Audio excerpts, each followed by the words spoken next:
Alléluia, c'est toi, ma sœur. La prophétie court vers toi.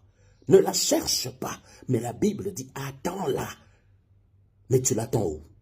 Dans quel contexte? Dans quelles circonstances? L'esprit d'Ézéchias est un esprit d'erreur, parce que c'est un esprit qui s'est attaché au matériel.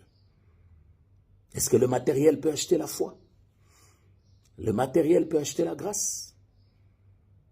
Le matériel peut acheter l'enlèvement? Le matériel peut payer le retour du Christ? Non. Attachons-nous à la parole de Dieu et à la foi, non pas au matériel. Et lorsque je rentre en arrière, je regarde Noé. Noé a eu le même esprit. Il a obéi, il a été un modèle, mais Dieu le connaissait. Dieu lui a fixé un temps. Mais Noé, dans la gloire et l'orgueil humain, s'est ajouté un temps. Et la Bible dit, quand la colombe est rentrée avec une feuille d'olivier, Noé n'a pas compris que les temps étaient accomplis. Mais Noé referma la brèche. Et quand Noé a refermé la brèche, waouh! La Bible dit, la colombe fut attristée. Elle n'a ni mangé, ni bu, ni parlé. La colombe symbolise le Saint-Esprit de Dieu. Et la feuille d'olivier symbolisait l'onction.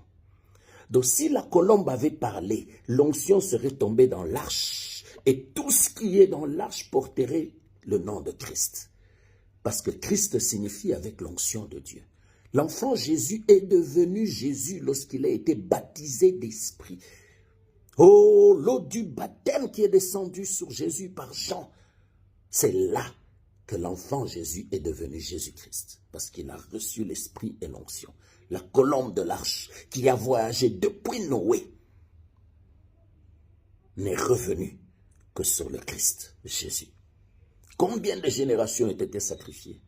Lorsque vous attristez le Saint-Esprit, alléluia, autant de générations sont sacrifiées à cause de vous.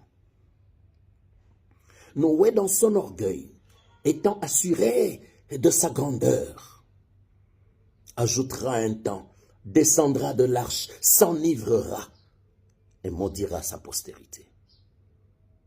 Parce que la gloire l'a trompé. Mon bien-aimé, que la gloire ne te trompe pas. Le matériel n'amène pas au ciel. C'est une faveur pour faire le bien au prochain.